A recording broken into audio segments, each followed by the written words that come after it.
Bulletin का बाकायदा आगाज करेंगे। सबसे पहले आपको बताएं कि पाकिस्तान के डिफॉल्ट के लिए जियो पॉलिटिक्स हो रही है। आलमी सतह पर कोशिश हो रही है कि पाकिस्तान डिफॉल्ट करे।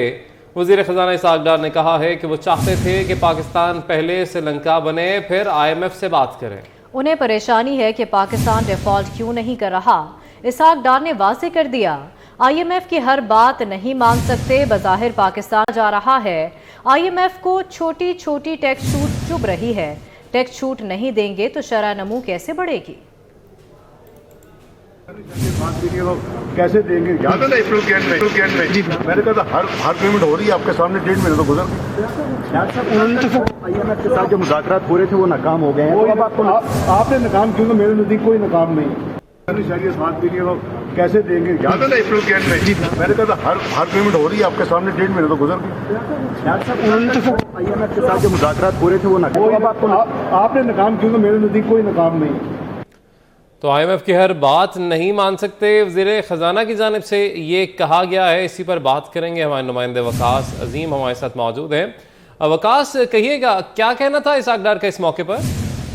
जी, वज़ीर ख़जाना इसहाक डार ने आज सेनेट की कायमा कमेटी ख़जाना के इजलास में ब्रीफिंग दी है और आज chairman committee senator Salim Mandviwala ने सेनेटर इसहाक डार से सवाल किया कि IMF प्रोग्राम से मुताल्लिक क्या पेशरफ्त हुई है और जो हाल ही में IMF के नुमाइंदा का बयान आया है उसके ऊपर वज़ारत ख़जाना का क्या कहना है। तो जिस पर वज़ीर ख़जाना इसहाक डार ने कहा कि नवे जायजा जो मुज़ाकरात थे वो मुकम्मल कर लिए गए हैं, तमाम तर IMF की शराइत को मुकम्मल कर लिया गया है, लेकिन जो आइंदा बजट है वो IMF की मुशावरत से तैयार नहीं किया गया। IMF को इस बजट से मुताल्लिक किसी किस्म की कोई मालूमात भी नहीं दी गई और IMF बार बार ये कहता रहा कि बजट से मुताल्लिक हमारे साथ डेटा शेयर करें। IMF से ये कहा गया था कि जब तक नवा जायजा मिशन मुकम्मल नहीं होता और 10वें जायजे पर मुज़ाकरात नहीं होते उस वक्त तक बजट से मुताल्लिक किसी किस्म की कोई तफसीलात शेयर नहीं की जा सकती। वज़ीर ख़जाना का ये कहना था कि IMF को अब जो छोटी छोटी टैक्स छूट दी गई है वो भी चुभ रही है और पाकिस्तान एक खुद मुख्तार मुल्क है। IMF की हर बात नहीं मानी जा सकती। IMF अब ये कहता है कि जो टैक्सों का हदफ है वो बढ़ाया जाए और जो टैक्स छूट है वो खत्म की जाए, लेकिन इसहाक डार ने कहा कि इस सिलसिले में अभी तक जो एतराज़ात आए हैं उसके ऊपर IMF को मुतमईन किया जाएगा और ये उम्मीद की जा रही है कि इसी महीने के अंदर, जून के महीने के अंदर अंदर पाकिस्तान जो है वो नवा जायजा के ऊपर मुज़ाकरात मुकम्मल कर लेगा और IMF का जो कर्ज प्रोग्राम है वो भी बहाल हो जाएगा। एक सवाल के जवाब में उन्होंने कहा कि पाकिस्तान और IMF के दरमियान मुज़ाकरात जारी हैं और इसमें पाकिस्तान ने ये मुज़ाकरात नाकाम नहीं किए, बल्कि पाकिस्तान फौरी तौर पर ये चाहता है कि मुज़ाकरात का आगाज किया जाए और नवे जायजा की जो अगली किस्त है $1 अरब से जायद की वो पाकिस्तान को दी जाए। उन्होंने कहा कि पाकिस्तान ने तकरीबन $6 अरब की जो बैरूनी अदायगी है उसका भी बंदोबस्त कर लिया है। सऊदी अरब पाकिस्तान को $2 अरब की अदायगी करेगा, UAE $1 अरब देगा, जबकि जो आलमी बैंक है और सैलाब मुतासरीन के लिए जो इमदाद है जो कि कैश में आनी है वो तकरीबन $1 अरब की है। इस तरह $4 अरब का बंदोबस्त कर लिया गया है। बाकी जो $2 अरब है उनका भी बंदोबस्त कर लिया जाएगा और IMF को हर मामले के ऊपर मुतमईन किया जाएगा, लेकिन IMF की हर बात तो फौरी तौर पर नहीं मानी जा सकती क्योंकि पाकिस्तान ने अपनी मईशत को बढ़ाना है आगे और इसको आगे लेकर जाना है। ठीक है, वकास हमारे साथ ही रहेगा। हमें ज्वाइन किया है सीनियर तजज़ियाकार सलीम बुखारी साहब ने।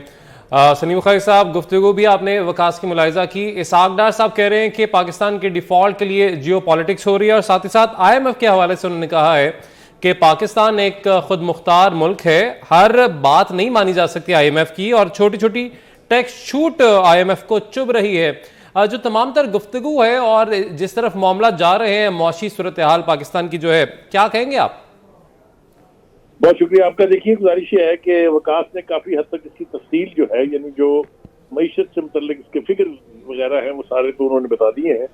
मैं इसका जरा पॉलिटिकल इम्पैक्ट जो है उसकी तरफ चाहूंगा कि कुछ कहूँ। जो इसहाक डार साहब ने कहा कि जियो पॉलिटिक्स हो रही है, इसको मैं थोड़ा सा क्रूडली कहूंगा, ये बहुत ही घटी। पाकिस्तान को आइसोलेट करने की कोशिश है। पाकिस्तान को आइसोलेट क्यों किया जा रहा है ये सारी दुनिया को मालूम है। CPEC उनसे हजम नहीं हो रहा, चाइना से हमारी कुर्बत उनको बर्दाश्त नहीं है, नए ब्लॉक की बातें हो रही हैं उसकी तरफ वो हमें नहीं जाने देना चाहते। वो चाहते हैं कि हम 72 साल 75 साल की तरह से उनकी गुलामी में हाजिर रहें मुझे इस बात की खुशी जरूर है, हालांकि हमने काफी क्रिटिसाइज किया अपने प्रोग्राम में भी इसाकदार साहब को कि वो जो कहते थे कि मैजिक वैंड है उनके पास, वो आएंगे, डॉलर सस्ता हो जाएगा, पेट्रोल सस्ता हो जाएगा। वो तो शायद उस तरह से नहीं हुआ है, लेकिन जो उन्होंने नेशनल इंटेग्रिटी का मुजाहरा किया है, मुझे उसकी बहुत खुशी है।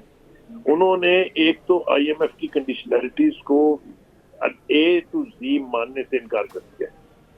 उन्होंने वाशिगाफ लफ्जों में कहा, और मुझे इसकी बहुत खुशी है, कि अगर नहीं भी होता ये प्रोग्राम तो वो विल प्रोसीड। तो पहली आंखें जो दिखाई इसाकदार साहब ने वो ये कि 9वें जायजे के मुकम्मल हुए बगैर उन्होंने बजट पेश कर दिया। अब मेरे ख्याल से, मेरी इंटरप्रिटेशन के मुताबिक ये पहला आंखें दिखाने का अमल था। दूसरा आंखें दिखाने का अमल उन्होंने ये किया है कि जो IMF के प्रेशर के तहत हमने स्टेट बैंक को इंडिपेंडेंट कर दिया था, वो अमेंडमेंट्स जो हैं वो दोबारा की जा रही हैं। और ये कहा है इसाकदार ने कि state bank is a national bank, ये पाकिस्तान का बैंक है, ये किसी आलमी अदारे का बैंक नहीं है। तो ये दूसरी आंखें दिखाई जा रही हैं। तीसरी जो उन्होंने की है वो ये कि वो CPEC के बारे में कोई नेगेटिव बात न सुनने के लिए तैयार है, कहने का सवाल ही पैदा नहीं है।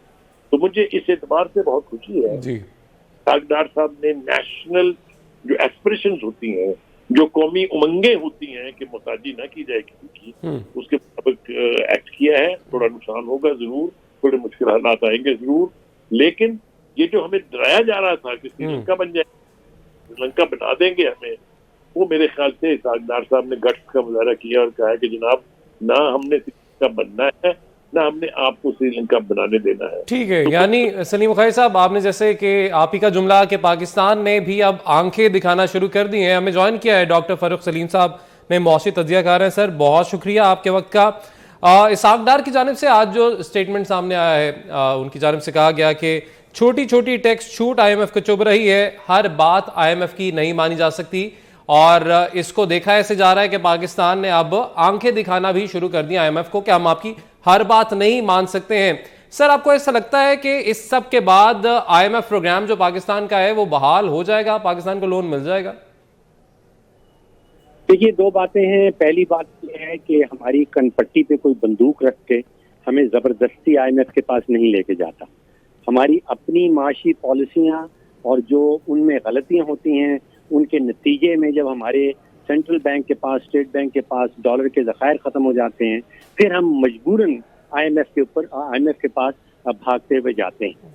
दूसरी बात यह है कि आलमी मालियाती इदारे हैं, जो आलमी सियासत चलती है, जो आलमी मालियाती सियासत चलती है, उसमें जज्बात का कोई रोल नहीं होता। कोई किसी को आंखें नहीं दिखाता, हर एक के अपने मफाद होते हैं।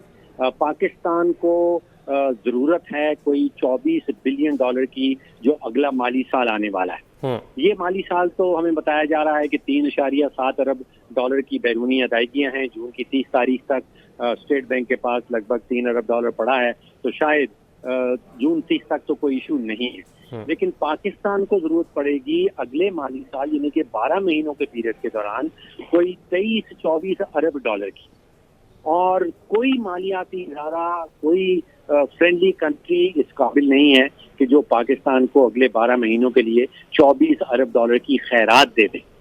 तो यहाँ पे जरूरत पाकिस्तान को है। IMF एक कर्जा देने वाला इदारा है, और कर्जा लेने वाला, मैं समझता हूँ कर्जा देने वाले को कोई आंखें दिखाना कोई उसके अपने मफाद में नहीं हो सकता।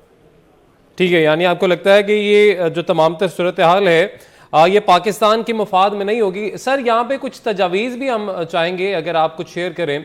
जिस तरीके से बात की गई है कि जो टैक्स एमनेस्टी की स्कीम आपने बजट में तजवीज़ की है, ये कोई अच्छी चीज़ नहीं है। इसके ऊपर भी काफ़ी IMF की जानिब से तहफ़्फ़ुज़ात सामने आ रहे हैं, और कुछ दीगर भी नकात उन्होंने शामिल किए हैं इसमें।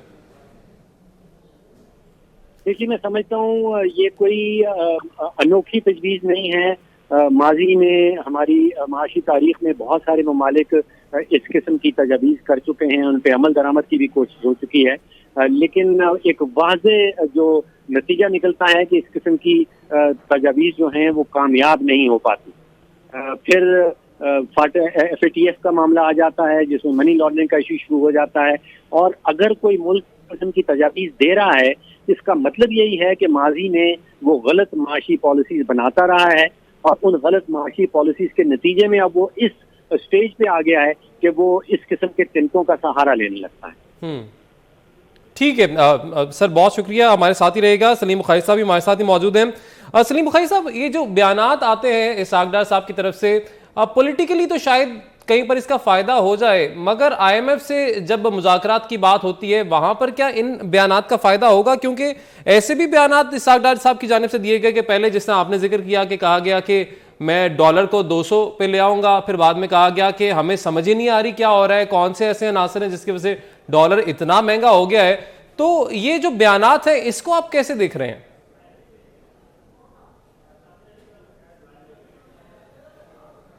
सलीम बुखारी साहब, सलीम बुखारी साहब से हमारा राब्ता मुनक़ता हुआ है। बहुत शुक्रिया। डॉक्टर फ़ारूक सलीम साहब हमारे साथ मौजूद थे और सलीम बुखारी साहब हमारे साथ मौजूद थे, इस मामले पर अपना तज़िया दे रहे थे, साथ ही साथ वकास अजीम हमें अपडेट कर रहे थे। तो बताएं कि समुद्री तूफान का रुख बदल गया। बिपरजॉय कराची से 275 किलोमीटर जनूब में मौजूद है। ठट्ठा से 285 और केटी बंदर से 200 किलोमीटर का फासला रह गया। तूफान के साथ 160 किलोमीटर फी घंटा की रफ्तार से हवाएं चल रही हैं। तूफानी लहरें आज शाम केटी बंदर और इंडियन गुजरात के साहिलों के करीब से गुजरेंगी। समुद्री तूफान से चश्मागोट, इलासकोट, मारीपुर, हॉक्स पे रोड ज़ेरे आब आ चुके हैं, जबकि मुतादिद साहिली हट्स की दीवारें गिर गई हैं। जाती के साहिल पर समंदरी लहरें बढ़ने लगी हैं। गाँव हाजी डोंगर जद से लोगों की नकल मकानी जारी है।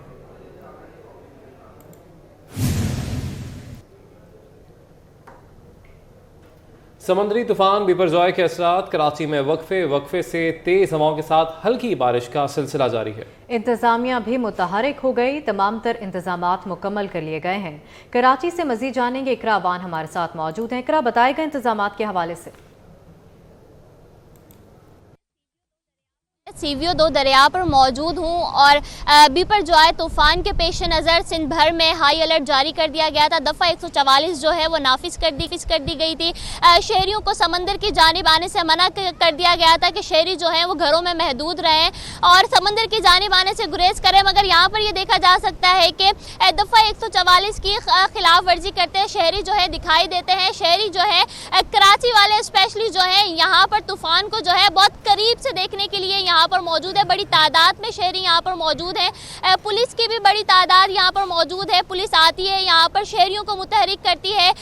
लाठी चार्ज भी किया गया शहरियों को यहाँ से वॉल से हटाने के लिए, क्योंकि शाम जैसे जैसे करीब आती जा रही है, पानी का जो बहाव है वो तेज होता जा रहा है। लहरें जो है इस वक्त समंदर के दरमियान जो लहरें हैं वो 30 फुट की बुलंदी से जो है देखी जा सकती हैं। उसके अलावा अगर बात की जाए हवाओं की, तो इस वक्त तूफ़ानी हवाएं जो हैं वो 160 किलोमीटर फी घंटे की रफ्तार से तेज़ और तूफ़ानी हवाएं जो हैं वो चल रही हैं। महकमा मौसमियात की जानिब से बताया गया था कि तूफ़ान के असरात जो हैं वो मुरतब होंगे, तूफ़ानी हवाएं चलेंगी, बारिश का सिलसिला जो है वो जारी रह सकता है। ठीक है, बहुत शुक्रिया इकरा, आप हमें अपडेट कर रही थी। बहरा अरब में बनने वाले समंदरी तूफ़ान बिपरजॉय के असरात बदीन की साहिली पट्टी पर नमूदार होने लगे हैं। बदीन की साहिली पट्टी पर तेज़ हवाओं के साथ बारिश का सिलसिला शुरू हो गया है। मजीद बता रहे हैं हमारे नुमाइंदे मलिक दानिश। जी बिल्कुल, मैं उस वक्त मौजूद हूँ बदीन की साहिली पट्टी पर। यहाँ पर तेज हवाओं के साथ मूसलाधार बारिश का जो सिलसिला था वो बाकायदा तौर पर शुरू हो चुका है। यहाँ पर जो इलाका मकीन है उनमें शदीद खौफ व हरास पाया जा रहा है, जबकि इंतजामिया की जानिब से हाई अलर्ट भी जारी किया गया है। जबकि इंतजामिया की जानिब से जो 0 पॉइंट पर जाने वाले मुकाम थे जो साहिल समुद्र को जाकर टकराते हैं, वहाँ पर इंतजामिया ने आम जो लोग थे उनको जाने से मना कर दिया है, क्योंकि इंतजामिया ने हाई अलर्ट भी जारी किया है। इंतजामिया को यही खदशा है कि अल्लाह ना करे अगर जो अपना बिपरजॉय का जो तूफान है वो आकर अपना साहिल समुद्र से टकराता है तो किसी को जानी नुकसान का खदशा ना हो। ठीक है, बहुत शुक्रिया दानिश आप। JUI ने इलेक्शन की तैयारियां शुरू कर दी हैं। ज़राए का कहना है कि कौमी असम्बली मुद्दत मुकम्मल होने से 1 या 2 रोज पहले तहलील की जाएगी। पार्लियामेंट की मुद्दत में तौसी नहीं होगी। JUI ने इलेक्शन की तैयारियां शुरू कर दी। ज़राए का कहना है कि कौमी असम्बली मुद्दत मुकम्मल होने से 1 या 2 रोज पहले तहलील की जाएगी। पार्लियामेंट की मुद्दत में तौसी नहीं होगी।